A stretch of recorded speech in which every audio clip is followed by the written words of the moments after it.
Hello, I'm Craig Swan, and welcome to The Better Agent.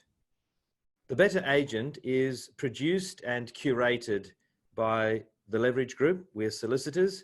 We focus on property and agency-related matters, and we own and operate a registered training organisation, otherwise known as an RTO, and we deliver real estate training and education at entry level as well as established agents, and we deliver it in all three license categories, being real estate, stock and station, as well as strata managing.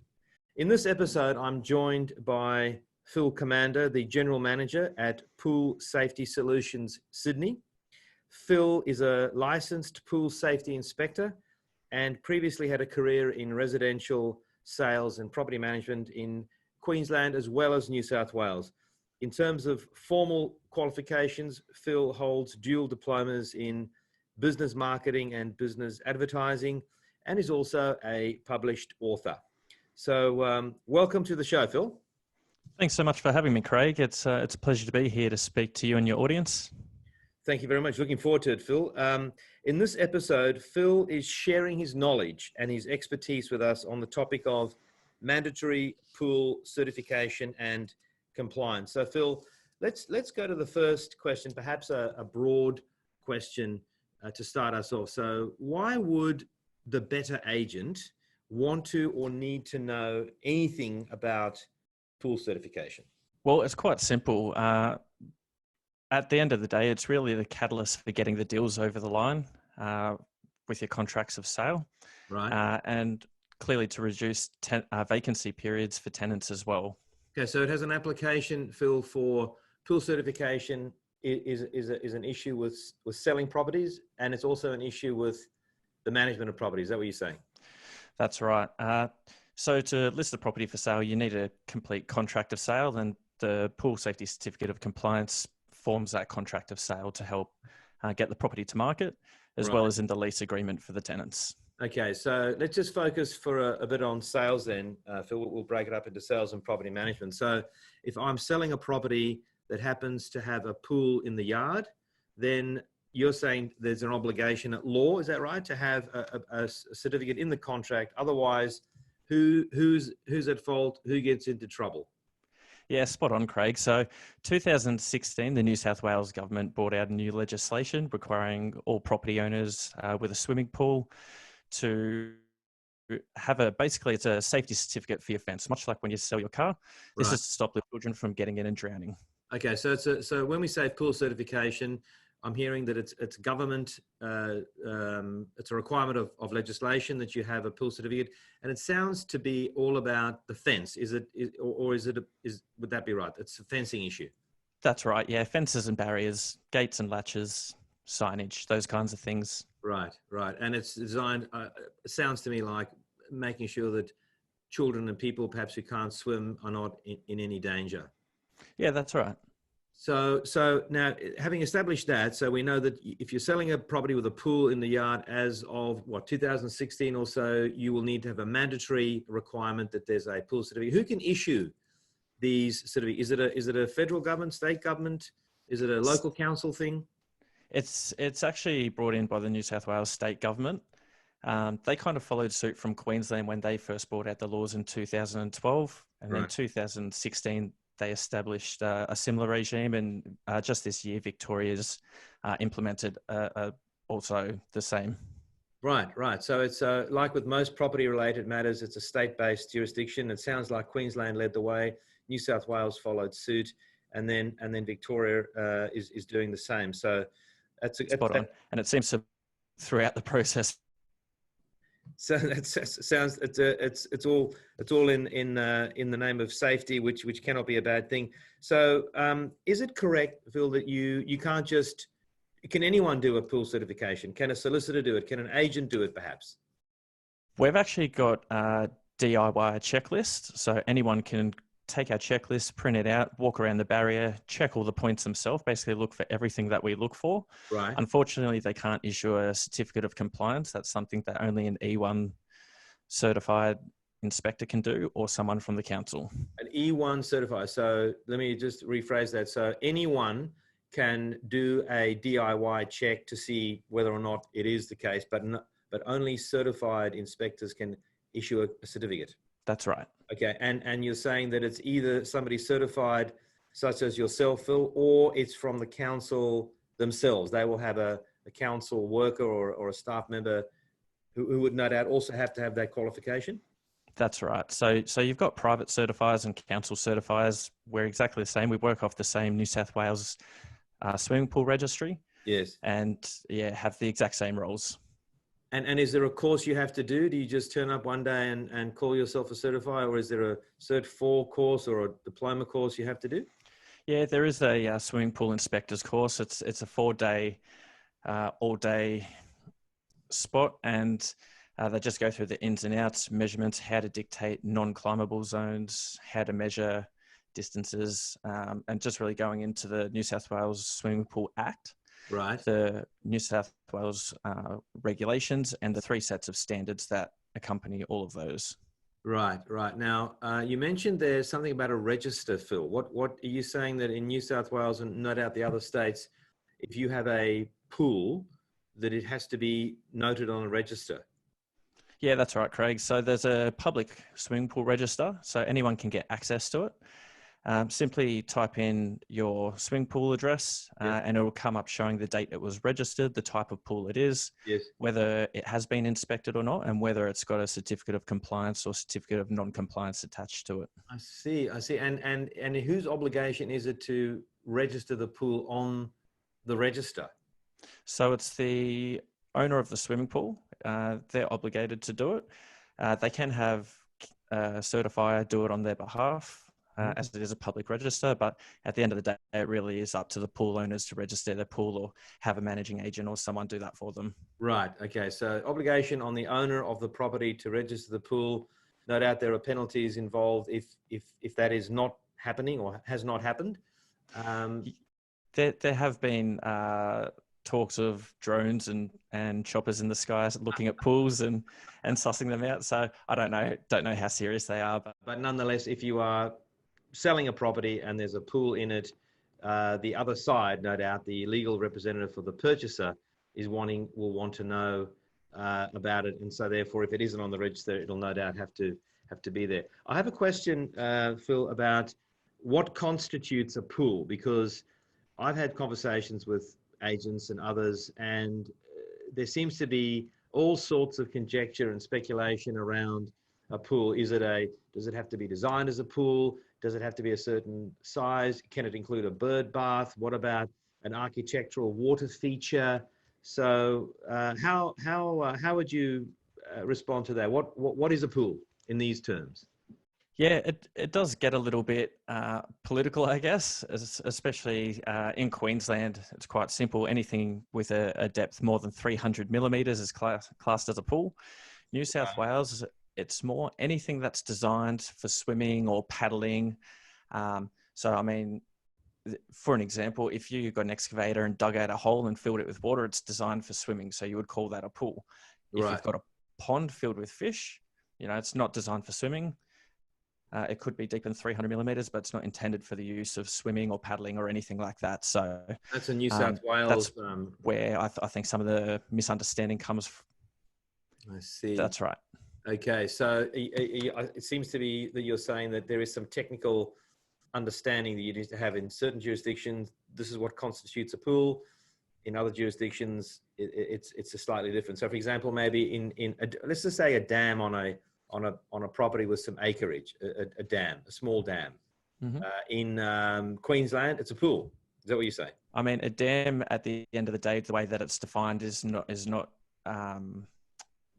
I guess intended for swimming, although it does have a greater depth, but it's not part of the common property. Right. I'll need to look back and see the specifics of it, but there is quite a few nuances between Queensland and New South Wales. Right. So in New South Wales, let's say you've got an acreage property and you've got a pool and a dam on it, only the pool has to be fenced. All right, and because it's intended to be used as a pool. So how about if let's have a talk about a strata property, Phil. So if I am an agent and I'm selling a property a unit in a strata complex or a community plan of subdivision, something with common property, and there is a pool on the common property, but it's not part of my lot particularly, would I be responsible for the pool compliance, or is that a strata management issue or a association management issue? Yeah, so it is all taken care of by strata.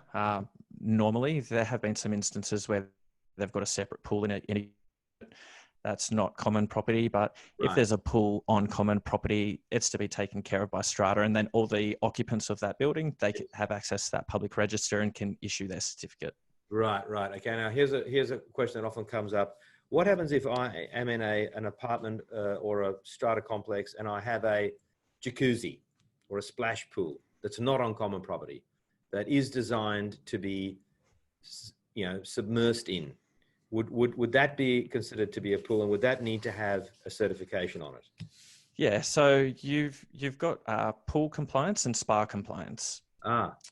Again, a little different with what's required. So this is probably one of the better things that New South Wales has compared to the other states. So with a swimming pool, you need your barriers, your child-resistant gates, and all of the requirements for the standard. Yep. With a spa, it's quite simple. As long as it's got jets and it's not a big swim spa that's used for swimming, then a spa can just have a lockable lid. So making sure it's got clips and a hard cover lid, and a CPR sign, so a resuscitation sign. So as long as you fit those two requirements, you're compliant. Okay, so there is a difference between spas and pools, and that's a New South Wales thing as opposed to in Queensland. Is it all just considered under the one definition, is it? Look, to be honest, it's been quite a few years since I've been in the Queensland legislation, so don't quote me on that one. All right. So I believe there is a bit of a difference. You're mainly operating in New South Wales then, Phil? For the moment, yes. Right. Okay then. All right. So what would happen if the pool is ultimately not compliant, Phil? So you've been called out to inspect it and it's not compliant. Take us through what are the consequences and processes from there onwards? Yeah, sure. So there's a few options for homeowners who are selling their property. So let's just say we go inspect the pool, the property is not compliant.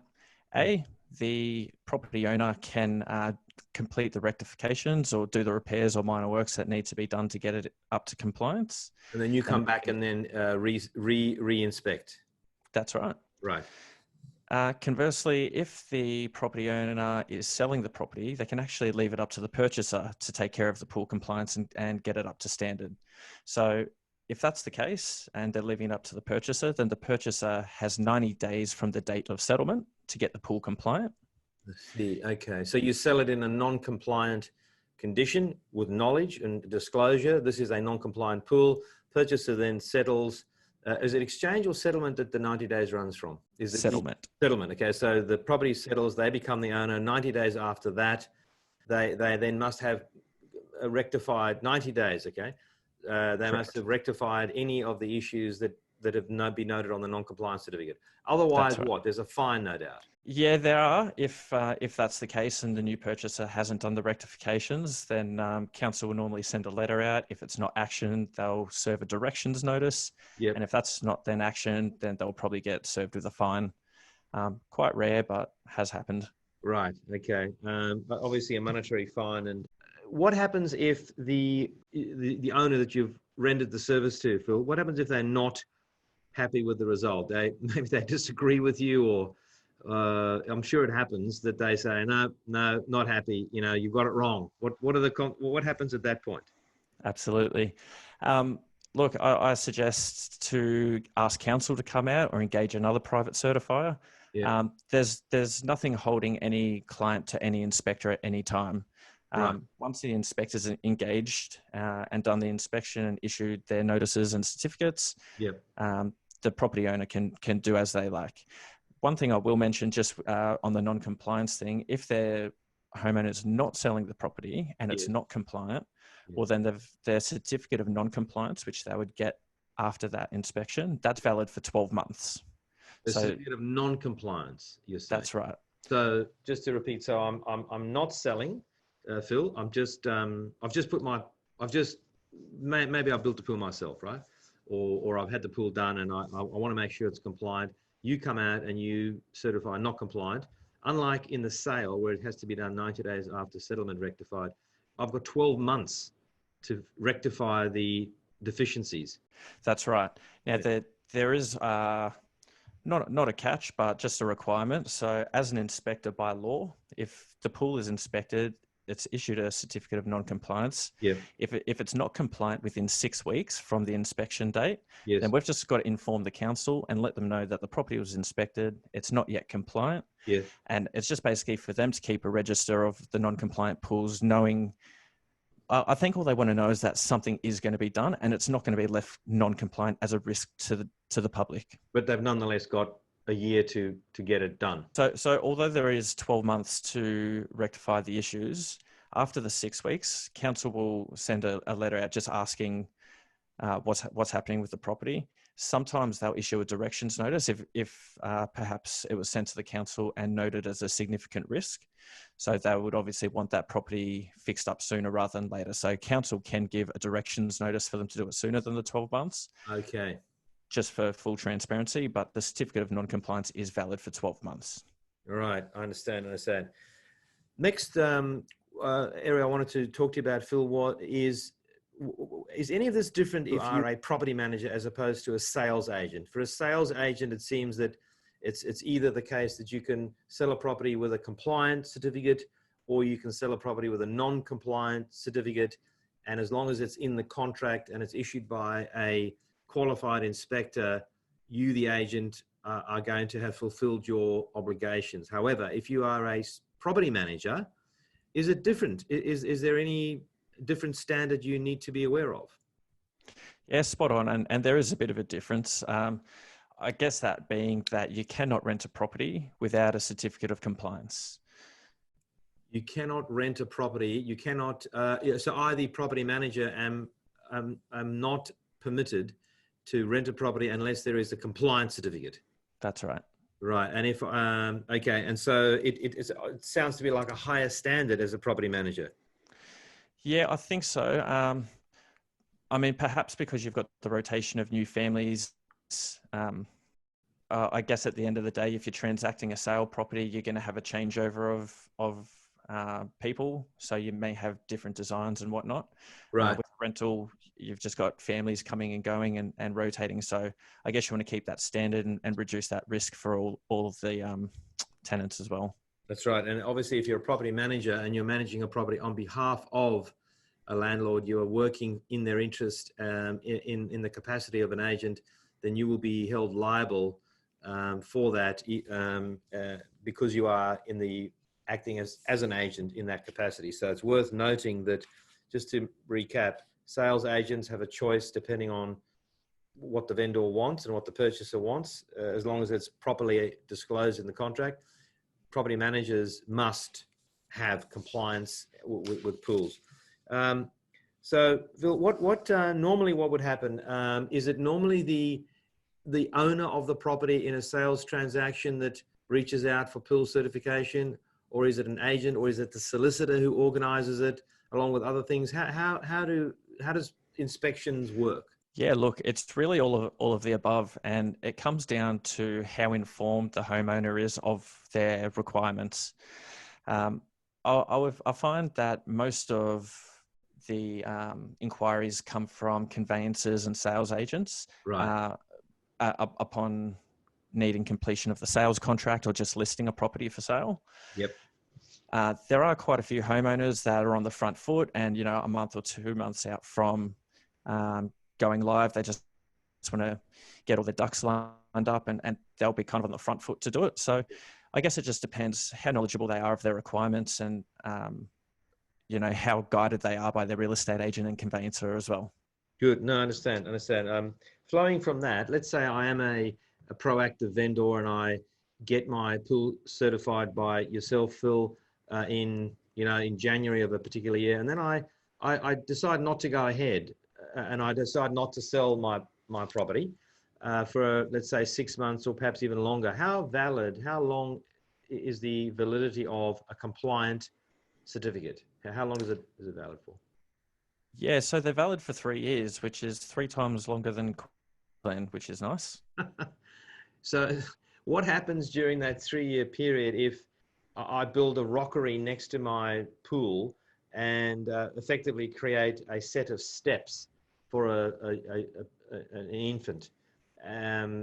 You've issued me with a compliance certificate, and actions on my part have obviously changed that. How does that work? Yeah, well, look, I mean, at the end of the day, it's up to the homeowner to ensure that the pool is kept compliant. Really, it's only if they do any significant alterations or upgrades to the fence or barrier that they need to reinstate a new certificate of compliance.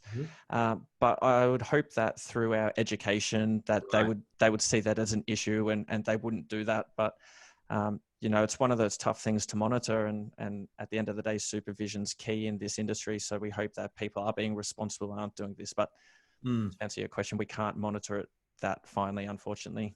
All right, no, I understand that. And at the end of that 3-year validity period, even if I've had no alterations to the pool whatsoever and I have maintained the fence in the original condition where it was certified, must I then call you out again and have it recertified? Not unless you're renting or selling or being instructed by council or running a daycare centre or anything like that. Then if you're just living there and you're compliant, then there's no requirement to keep recertifying. Right. So even though the validity of the certificate is 3 years, if nothing's changed, they will accept that as being acceptable in a compliant state. Yeah, that's right. Okay. All right. Well, those were my main questions, Phil. But what I'd like to do is, no doubt, ask you whether you have any points you want to raise, and then after that, we will give some information about how listeners might contact you if they're looking for services in this area. And before we do that as well, I want to let everyone know that I've gone to Phil's website, and I must say that it's a treasure trove of information, Phil. So the Pool Safety Solutions Sydney website is quite a rich site for information, and you've obviously built it, Phil, so that people can inform themselves of it generally, and if they like what they see, perhaps they come and talk to you. That's totally right, Craig. I guess my 7 years in the industry, what I've noticed mostly is that people just need to be educated, because a lot of homeowners have had council out 10 years ago, and yeah, look, it's all compliant as of 10 years ago, but they don't understand that the regulations changed in 2016. So we try and government compliance is not sexy. There's nothing nice about it, but we try and make pool safety and compliance sexy. So we put in layman's terms and help people understand actually what they're required to do. And unfortunately, it is an industry where there's a lot of grey areas, and it becomes, when people are trying to research themselves, it does get quite convoluted. So we've put all the resources up there. We've tried to be as open and transparent about what's required, and just make it nice and engaging so people can actually understand how to keep their barrier safe. But like I said before, I think at the end of the day, the best thing to do is know supervision is the only way to prevent drownings. Right. Very good point, Phil. And, there's no...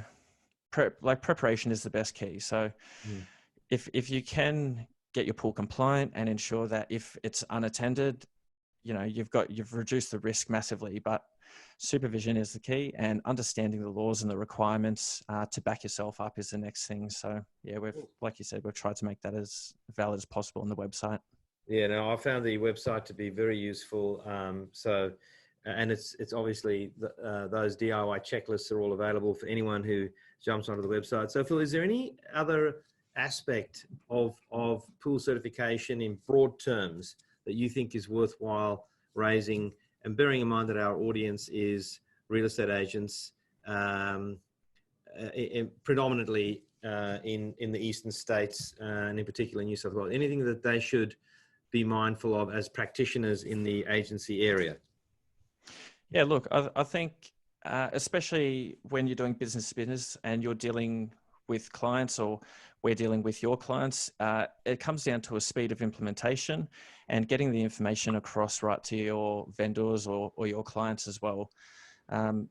So, I mean, we've established everything to make it as smooth and simple for everyone. We've got referral tradespeople that can help them with the rectifications, guide them all the way, basically walk there and hold their hand through the transaction, because the audience knows how complicated property transactions and how stressful it is for their clients. So if we can reduce that stress, make it sound nice and easy, and get them through to the other side quickly, cost effective, get them compliant, that's our goal at the end of the day. No, it makes sense, Phil. And you mentioned something that was, I'll just pick up on. So if you go through and do a report and it comes up non-compliant and these are the defects, you can then leave it to the owner or the agent or the solicitor or the conveyancer to rectify with their tradespeople, or you can no doubt plug them into tradespeople that you work with. So that's a very handy point to note. Now, Phil, what if somebody was interested to make contact with you directly? How do they find you? Can you give us some contact details? Yeah, absolutely. So the website is probably best to go to first. Nice and simple. It's pools.com.au. So pools is POOLSS. So 3 S's. POOLSSS.com.au. My mobile is never turned off. So if you want to reach me directly, if you've got any questions about pool compliance or anything, you can contact me on 0434 035 119. Right. Otherwise, all my contact details and emails are also on the website. Okay, Phil. So let me just repeat that. So the website is www.poolsss.com.au, and Phil's direct mobile number, which I can vouch for, is I've never had a call not picked up by Phil, which is quite remarkable. Is 0434 035 119. So Phil, thank you very much for speaking with us and joining us on The Better Agent. Look forward to perhaps chatting with you down the track at some point, and wishing you every success with your business. So many thanks, Phil. Thanks so much, Craig. I appreciate your and your listeners' time. Thank you.